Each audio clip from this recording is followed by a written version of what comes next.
What is up, people? We are back here with another video. We are going to be talking about the fight last night or 2 nights ago between undisputed 168-pound champion in CANELO Alvarez against John the Gorilla Ryder. So they were fighting in Mexico with 50,000 people at the stadium in Akron, Jalisco, Guadalajara, Mexico. So it was for example, Guadalajara, Jalisco is 5,000 above sea level.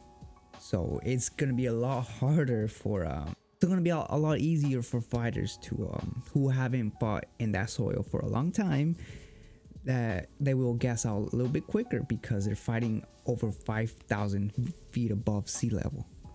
If you compare it to in the States, it's different. It's lower. It's a lower sea level, so you could breathe better at lower sea level. And so it was a pretty much a beatdown, man. It was a destruction from CANELO Alvarez. And one of the things that I don't understand is why are they calling CANELO Alvarez finished, washed, declining? It's just crazy how the narrative when we're talking about Canelo Alvarez, it changes.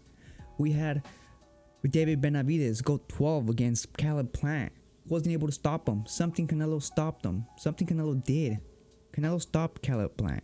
Benavidez wasn't able to stop Caleb Plant. He put a beating from 6-7 rounds to the last one, from the middle of the fight, a little bit over the middle of the fight to the last one, when Caleb Plant got exhausted and tired. That's when David Benavidez put a beating on him. But the first 6 rounds, where was the first 6 rounds? You know, the first 6 rounds, Caleb Plant was pretty much dominating until he got exhausted. Unlike Canelo, who was hitting Caleb Plant with some big shots early from the first round till he got stopped. But yeah, people are praising Dave Benavidez for that win against Caleb Plant, right? For going 12 against someone that Canelo knocked the fuck out, you know? And this is double standards here, man. And when Canelo goes 12 against a tough opponent, an opponent who any of these other guys haven't fought yet, and he from the round 2 broke his fucking nose, completely busted his nose open, and then he started bleeding a lot from his nose. It was going on his throat, on his mouth. He was swallowing some blood. He was hard for him to breathe. From the round 2 all the way to 12, he was getting beat all 12 rounds, bro. How is someone who beat someone for 12 rounds, knocked them down twice, put a beating on him, and you know, I just don't understand how someone with that performance could be called washed or declining. If it would have been a closer fight, and not that destructive, then I would understand. It would have been a little bit more sense, you know. But it was a complete beatdown, you know, from rounds 1 to probably the last one. The last one is where in the last couple of rounds is when John Ryder started hitting Canelo with a couple shots. But you could tell Canelo was not respecting his power. Let's be real here. He was fighting Guadalajara in front of 50,000 Mexicans. And we already know how we are. Mexicans are the type of people who want to see their fighter in the front of the opponent at all costs and throwing. Alright? People don't like Canelo's defensive style. People don't like the way he just dodges and weaves, slips, punches, and counters. People don't like that.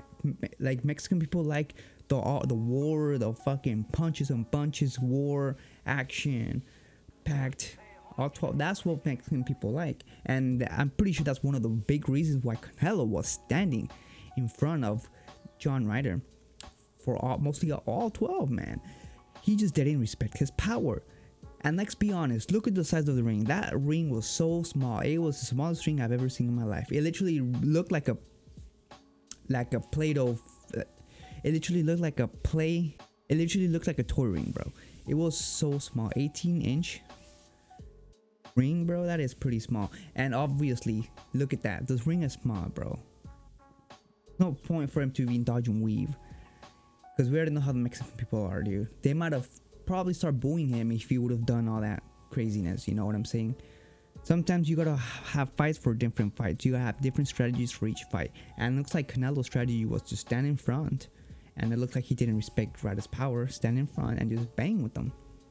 And just since Canelo had more power, you know, he was able to, you know, hurt Ryder a lot. Let's be real here. People are saying that he slowed down, that he looks tired, or he looks fatigued or whatever. He threw more rounds. Canelo Alvarez threw more rounds in the last round of the fight than the first 6. How is someone that is tired and exhausted be able to throw more punches in the last round than in the first 6? Explain. You know, another thing. Canelo Alvarez threw more jabs than he did against Bivol. On Bivol, he averaged a total of 4.4% jabs against Bivol. He was injured from the hand. Before that fight, he fought against Plant. He landed 16% of his jabs. Before that, I think he fought. When Canelo Alvarez fought Callum Smith, he averaged a total of 32% jabs. Or I don't know, I think it was 34% jabs. He averaged a total of 34% jabs on the Callum Smith fight. Alright? I think he gets injured in that fight, or after that fight. And then you could see his jabs decrease for a bit. And then after his hand surgery, that was after the fight against Triple G, he managed to rack up an astounding 32% jabs against Ryder. He landed 32% jabs against Ryder, man. So how's he slowing down when he literally has increased the total of jabs? It's just crazy how people are just really bringing Canelo down after a dominating performance. I still don't think Canelo is capable of beating Bivol, just because Bivol is just stylistically, it's just all wrong for Canelo. But if we're talking about David Benavidez, it is a completely different ball game, man.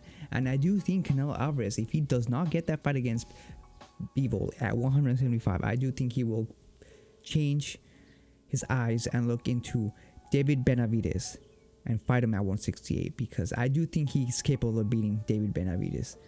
I think Canelo Alvarez, he's still up there, and he still has enough to beat David Benavidez, man.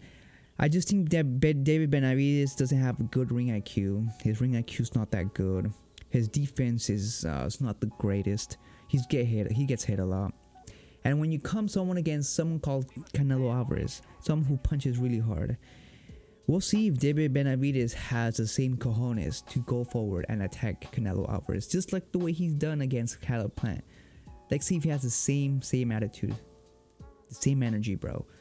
Because once he gets hit, he tries to go for Canelo, and then he gets countered, and he feels the power.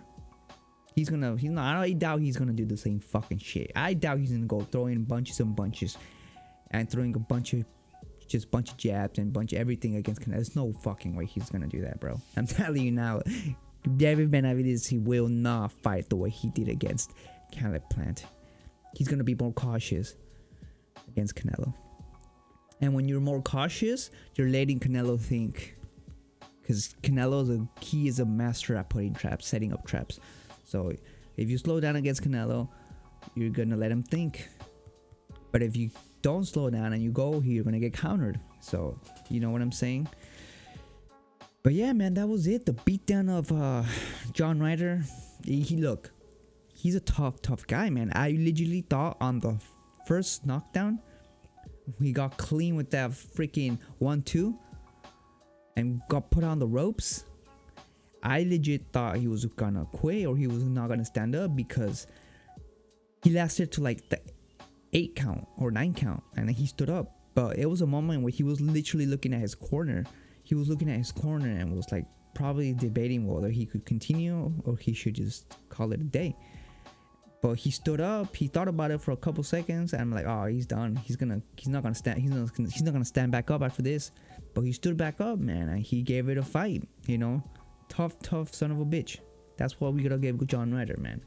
So props to John Ryder for, you know, having that heart and making it all 12 against someone like Canelo in such a small ring with the conditions that he was at, with his nose and everything. But yeah, that's it. Canelo Alvarez, for me, he's still the face of boxing. He's still, pound for pound, I don't think he's number one anymore, but I do think he's top 3 pound for pound, in my opinion. He is top 3 pound for pound. I think if he fights Benavidez and beats him, he'll definitely go number 1 in my spot again, 100%. But right now I have Inoue up there, Inoue and Usyk as my top 2, man. Anyways, thank you all for watching, and let me know what y'all think about the fight. Do you guys agree with everybody else saying that Canelo's washed? Is he on the decline? 32 years of age, 60 something fights, 18 years of just doing this, endless training camps. Could that probably have an effect on him? Or was it just a game plan from Canelo to just stand in front of the opponent, since it was Guadalajara? The knockout, you know? But yeah, thank you all for watching, and peace.